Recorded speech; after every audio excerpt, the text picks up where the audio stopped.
찬송가 6장 목소리 높여서를 함께 부르심으로 2025년 9월 22일 월요일 새벽 예배를 시작합니다.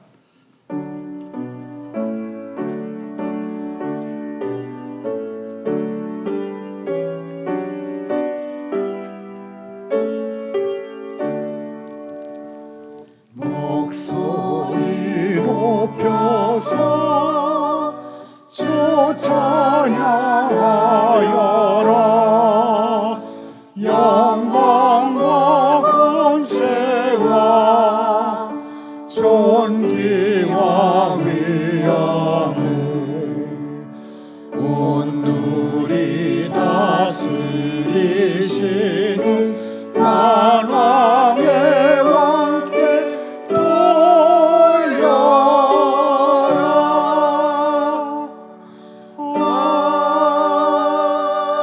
아멘.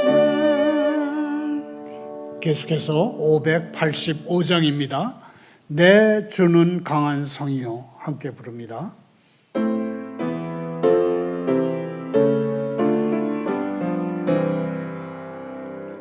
내 주는 강한 성이요, 방패와 병기 되시니 고난 안에서 우리를 구하여 내시리로다. 옛 원수마귀는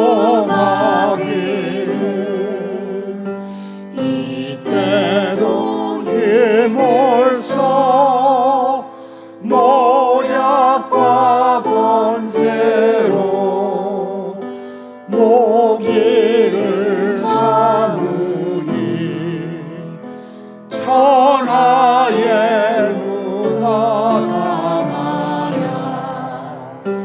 내일만 의지할 때에 패할 수밖에 없도다. 힘있는 장수 나와서 날 대신하여 싸우네. 이 장수 누군가? 주 예수 그리스도 만군의 주로다. 당하니 누구랴? 반드시 이기리로다.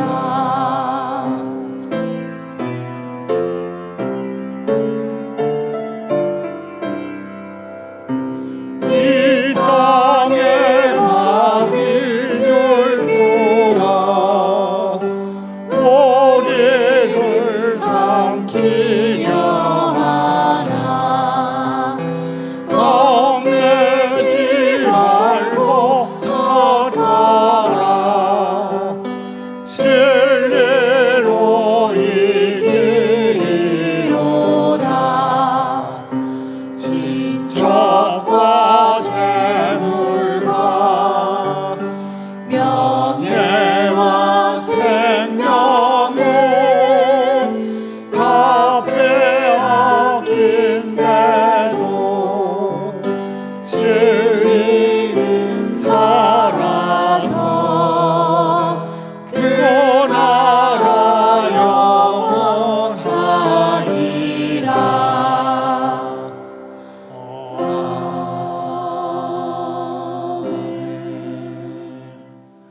오늘 새벽에 보실 말씀은 로마서 8장 31절부터 39절까지입니다. 교독합니다.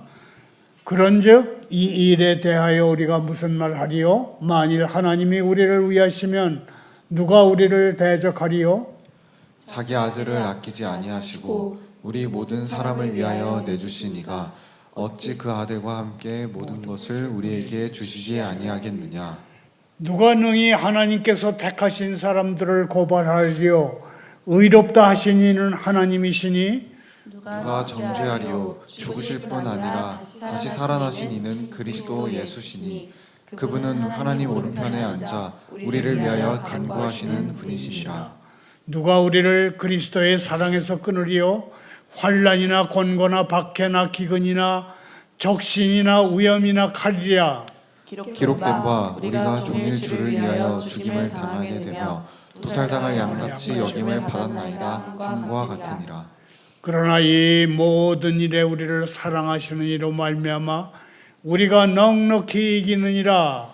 내가 확신하노니 사망이나 생명이나 천사들이나 권세자들이나 현재일이나 장래일이나 능력이나 높음이나 깊음이나 다른 어떤 피조물이라도 우리를 우리 주 그리스도 예수 안에 있는 하나님의 사랑에서 끊을 수 없으리라.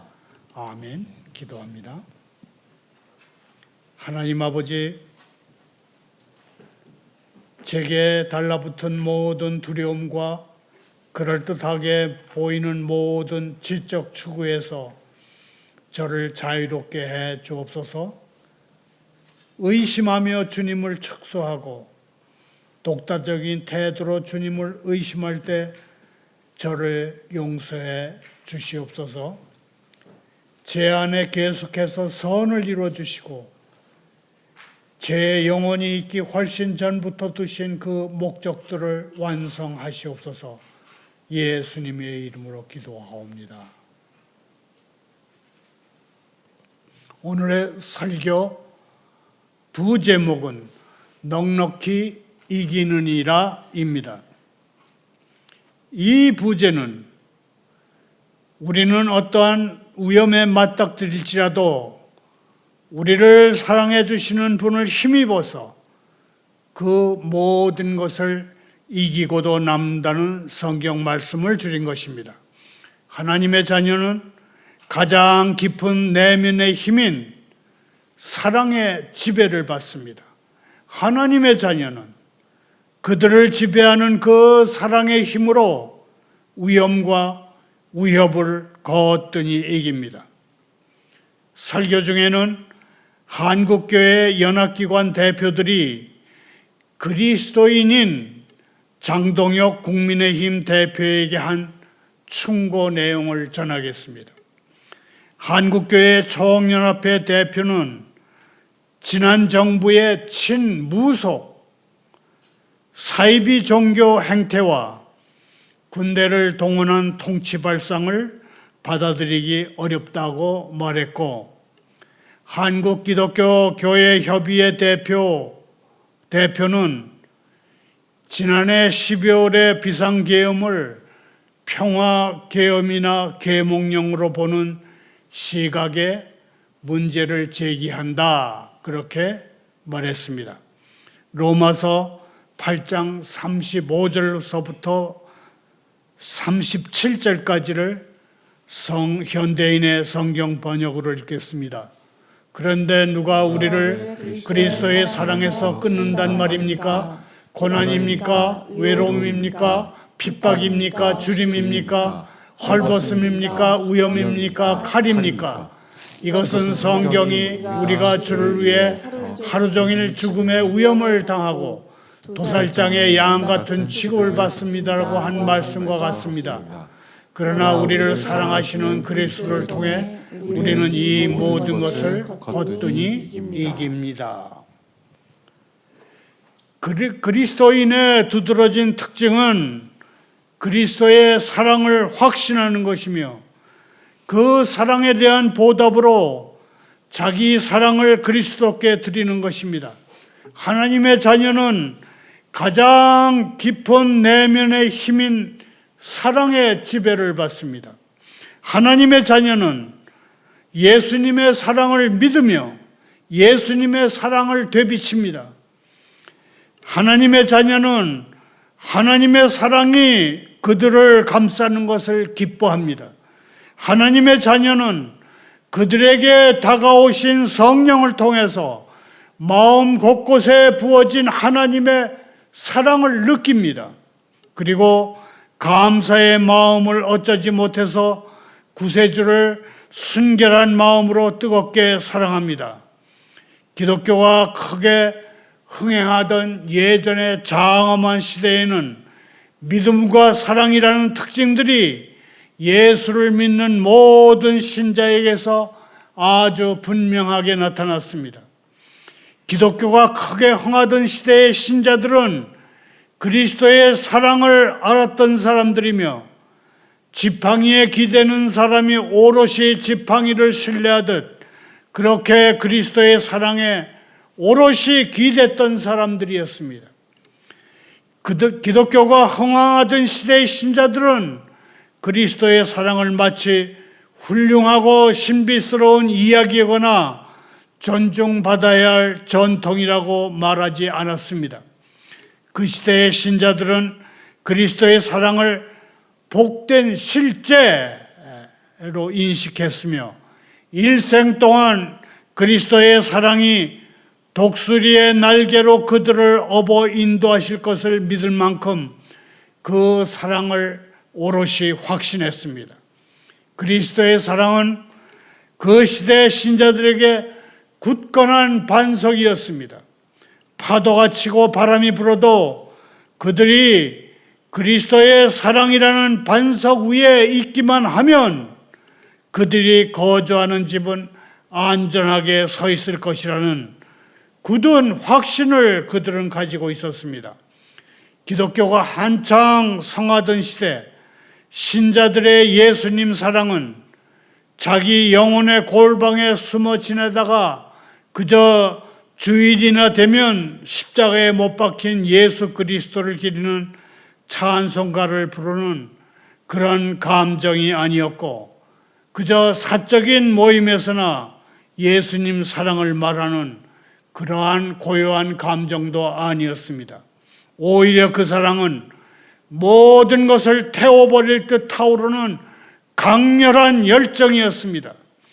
그 시대의 그리스도인의 사랑은 그들의 전체 삶 속에 스며들어 있어서 행동에서 드러났고 일상의 대화에서도 전해졌으며 그들의 눈에서도 아주 일상적인 눈빛 속에서도 볼 수 있는 그러한 사랑이었습니다.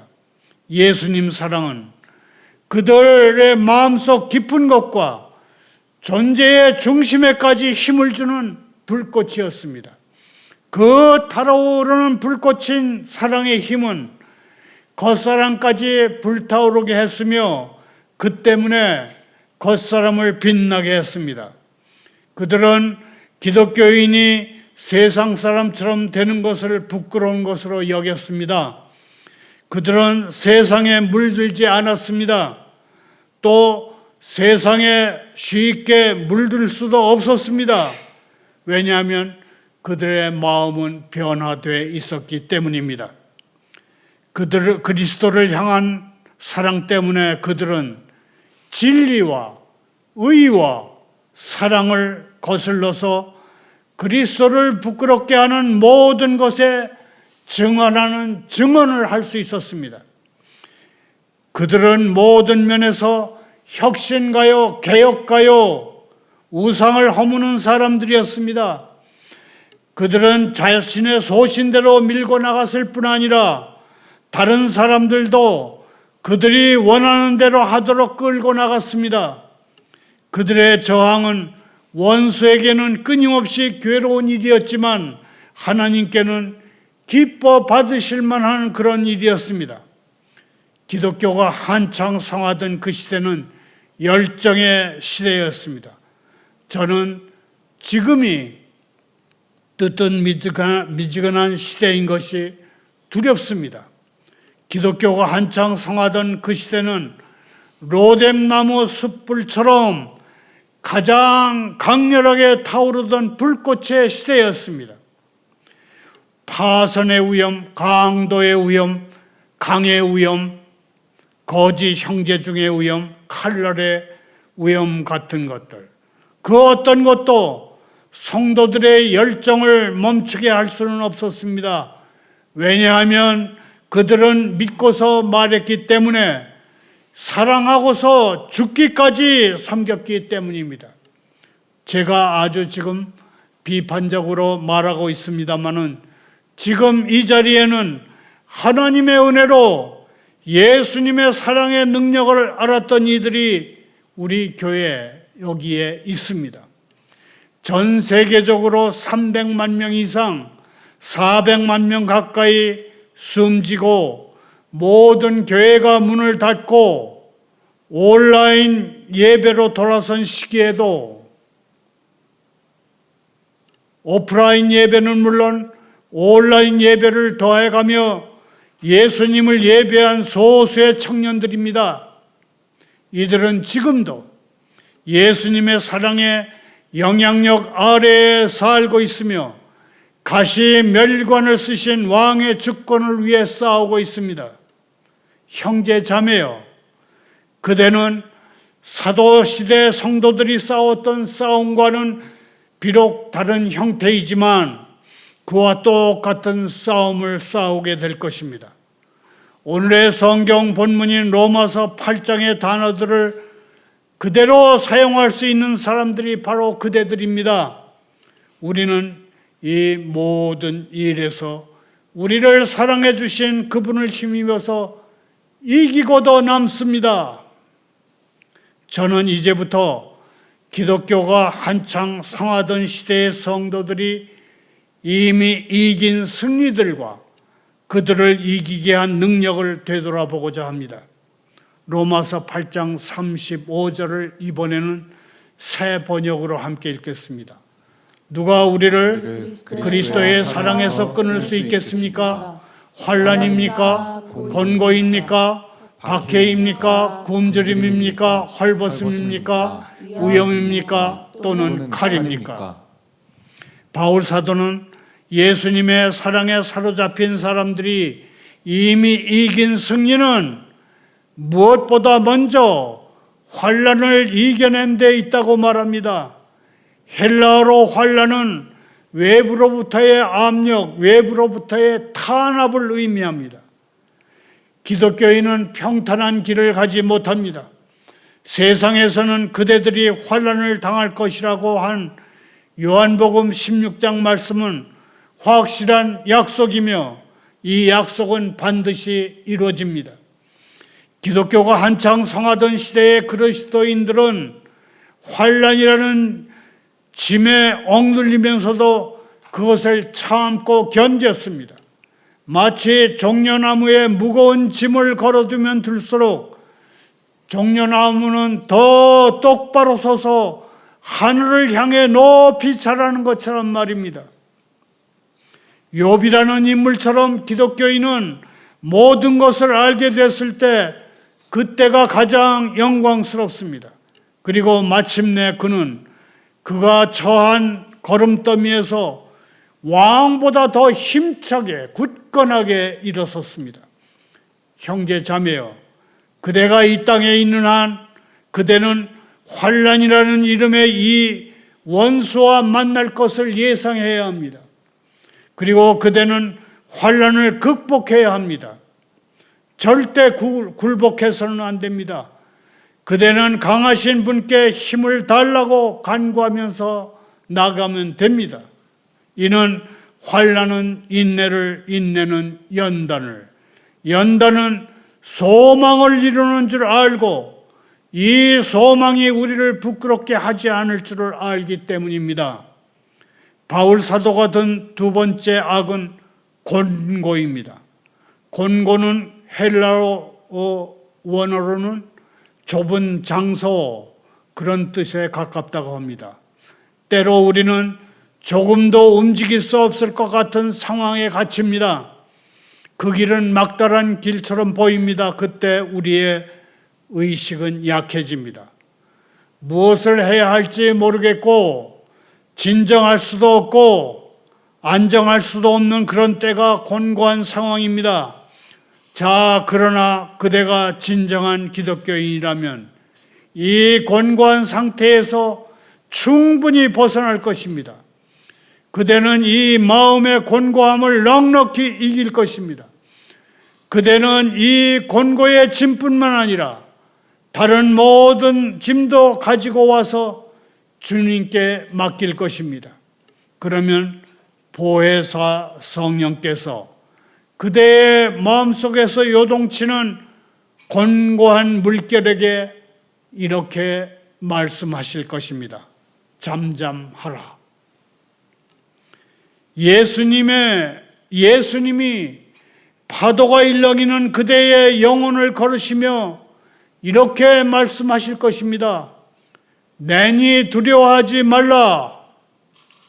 외부의 환난과 내부의 곤고, 이 둘이 서로 요동치는 바닷물 같을지라도 주 예수님의 능력으로 모든 것이 잠잠해질 것입니다.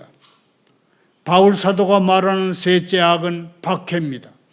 박해는 정치적, 종교적 억압을 말합니다. 박해, 곧 정치, 종교적 탄압은 항상 그리스도를 진정으로 사랑하는 이들이 받았습니다. 박해받은 이들은 그리스도인이라는 그 아름다운 이름과 함께 업신여김을 받았습니다. 그러나 그리스도인들을 향한 이러한 터무니없는 인신 공격이 교회를 파괴하지 못했습니다. 기독교라는 아름다운 이름이 교회를 뻔뻔하게 헐뜯던 자들의 비난을 무사히 견뎌냈습니다. 뻔뻔하게 헐뜯는 것도 모자라서 감옥에 가뒀을 때도 마찬가지였습니다. 하나님의 성도들은 새장에서 평화롭게 지내는 새처럼 하나님을 찬양했습니다. 넓고 자유로운 들판에 있을 때보다 더욱 아름답게 찬양했습니다. 그러자 감옥은 궁전이 돼서 빛을 내기 시작했으며 하나님이 친히 거하시는 곳으로 거룩해졌습니다. 찬란한 건축 양식으로 지어진 어떤 건축물보다도 그들이 갇힌 감옥이 더욱 거룩해진 것입니다. 박해라고 하는 정치적, 종교적 탄압은 때로 성도들을 교회 밖으로 내몰기도 했습니다. 그러나 교회 밖으로 쫓겨나면서도 성도들의 마음속에는 평안이 있었습니다. 여기저기로 두루두루 흩어지게 되자 성도들은 흩어진 곳 어디에서나 말씀을 전했습니다. 그들이 흩어짐이 다른 선택된 사람들이 함께 모이는 계기가 된 것입니다. 박해가 아주 잔인한 고문으로 나타났을 때는 형틀에서 하나님을 찬양하는 많은 노래들이 아름답게 울려 퍼졌습니다. 하나님은 영광 중에 끊임없이 하나님을 찬양하는 수억 명의 사람들보다 형틀에 묶여서 불타는 순간에 하나님을 찬양한 사람에게서 더 큰 영광을 받으셨습니다. 형제자매여, 교회는 온갖 종류의 정치, 종교적 탄압을 받았지만 그 탄압은 오히려 교회에 없어서는 안 될 유익한 것이 된 역사를 잊지 말기 바랍니다. 왜냐하면 박해가 교회의 위선, 교회의 거짓을 벗겨내는 계기가 됐기 때문입니다.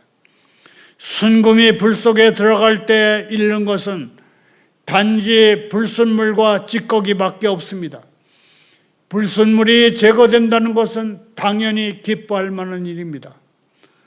다음으로 바울 사도는 기근을 이 목록에 추가합니다. 기근은 굶주림입니다. 배고픔입니다. 기근은 먹을 것이 없어 배를 고르는 것입니다. 요즘 우리는 기근이라는 악을 그렇게 많이 만나지는 않지만 바울 사도 당시에는 사람들이 생계를 위해 일할 수 없는 곳으로 강제로 쫓겨나기도 했습니다. 그래서 그들은 일터와 친구는 물론 자기가 알고 지내던 모든 사람들과도 멀어졌습니다. 그들은 모든 재산을 잃었으며 마침내는 먹고 살만할 만큼의 생활 필수품조차 구할 수가 없었습니다. 그럴 때 악마가 다가와서 이렇게 속삭입니다. 너는 내 가족과 자녀들을 돌봐야 돼. 너는 식량까지 잃을 정도로 그렇게 내 신념을 고집할 필요가 없어. 형제 자매요, 악마가 다가와서 이렇게 속삭일 때 그때가 그대가 기근을 이길 때입니다. 기근을 이길 수 있는 믿음을 가졌는지 아닌지는 악마가 다가와서 소리칠 때 그때 알게 됩니다. 믿음은 배고픔으로 회행한 눈과 앙상해진 갈빗대는 아랑곳하지 않고 이렇게 말합니다. 내 양심을 팔아 그리스도를 향한 나의 사랑에 얼룩을 남기느니 차라리 굶주림을 참아낼 거야. 여기서 잠깐 한국교회 연합기관 대표들이 장동혁 국민의힘 대표에게 건넨 충고의 말을 요약해서 전하겠습니다. 한국기독교교회협의회 대표는 힘들어도 주님이 가르치신 길을 묵묵히 가되 극우 성향이 아닌 80% 교인의 지지를 얻는 당대표가 되어달라고 부탁했습니다.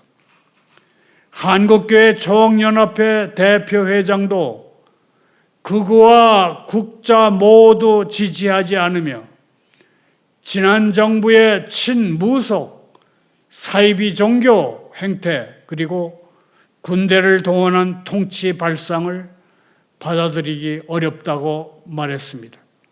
다시 성경으로 돌아옵니다. 기독교가 왕성하던 시대에 그리스도인들이 맞닥뜨렸던 악은 가난의 또 다른 형태인 적신이라고 바울 사도는 말합니다. 적신은 벌거벗은 알몸뚱이를 가리키는 말입니다. 이 시대의 기독교인들은 이 집에서 저 집으로 쫓겨나게 되고 생업으로 하던 일을 못하게 되며 생활 필수품조차 구할 수 없게 됐습니다. 가난이 계속되면서 입은 옷은 낡은 누더기가 됐고 그 누더기마저 입을 수 없게 됐습니다.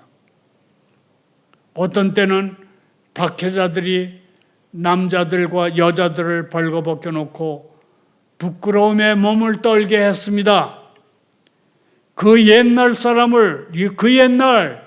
사람을 발가벗겨 놓고 부끄러움에 몸을 떨게 하는 악한 일이 있었지만 가장 연약하고 민감한 영혼까지도 이런 악에 결코 굴복하지 않았습니다. 이 광경을 지켜보던 자들의 기록에 따르면 벌거벗겨져서 모욕을 당하는 그들이 매우 영광스러운 옷을 입은 것처럼 보였다고 했습니다. 고문에 가담했던 자들은 비록 벌거벗겨진 상태였지만 성도들의 그 몸은 영광으로 빛나는 것 같았으며 그 성도들은 평온한 얼굴로 원수들을 바라보면서 자신을 죽기까지 내줬다고 그 악한들이 증언했습니다. 바울 사도는 적신, 발가벗겨짐 다음으로 위험을 말합니다. 이 위험은 갑작스러운 죽음에 지속적으로 노출되는 것을 뜻합니다. 초기 기독교인들은 날마다 죽음에 노출되는 위험에 처했습니다. 바울 사도는 나는 날마다 죽노라 그랬습니다. 그들은 한순간도 안심할 수 없었습니다. 로마 황제가 새로운 칙령을 내려서 기독교인을 모두 잡아 죽이라고 명령했기 때문입니다. 그들은 어딜 가든 글자 그대로 손에 생명을 쥐고서 갔습니다. 그분들은 복음 전파를 위해서 자원에서 위험을 받아들이기로 했습니다. 강의 위험과 강도의 위협은 기독교 선교사들에게는 피할 수 없는 운명 같은 것이었습니다. 그러나 우리는 이런 사실을 듣게 됩니다. 예수님은 믿는 사람들은 끊임없는 그리스도의 사랑으로 휴식을 취하게 되기 때문에 위험으로 느끼지 않는다고 말입니다. 그리고 그분들이 진짜 위험에 빠졌을 때에도 그분들은 주님이요 선생이신 그리스도의 사랑에서 우러나오는 기쁨으로 그 위험들을 당당하게 이겨냈다고 말입니다. 바울 사도는 악의 목록을 마무리하기 위해서 일곱 번째 악으로 칼을 말합니다. 말하자면 바울 사도는 모든 죽음에 대한 설명으로 잔인한 형태의 한 죽음을 택하는 것입니다. 우리 주님의 순교자들이 어떻게 그분들의 목을 칼날 아래에 내려놨는지를 우리는 잘 알고 있기에 제가 더 이상 말할 필요는 없을 것 같습니다. 그분들이 어떤 모습으로 가장 극심한 고통에 따르는 죽음을 맞으러 가면서 찬송가를 불렀는지, 그리고 어떻게 그리스도를 위해 모욕당하는 일에 합당한 사람으로 여김을 기뻐하면서 심지어는 뛰고 춤추면서 지극히 큰 기쁨으로 즐거워했는지를 우리는 알고 있습니다. 형제 자매여, 이 시대는 깨어있지 않아도 되고 거룩한 열정이 없어도 살아갈 수 있는 그런 시대라고 착각하지 마십시오. 지금 우리에게는 깨어있음과 거룩한 열정이 그 어느 때보다도 더욱 필요합니다.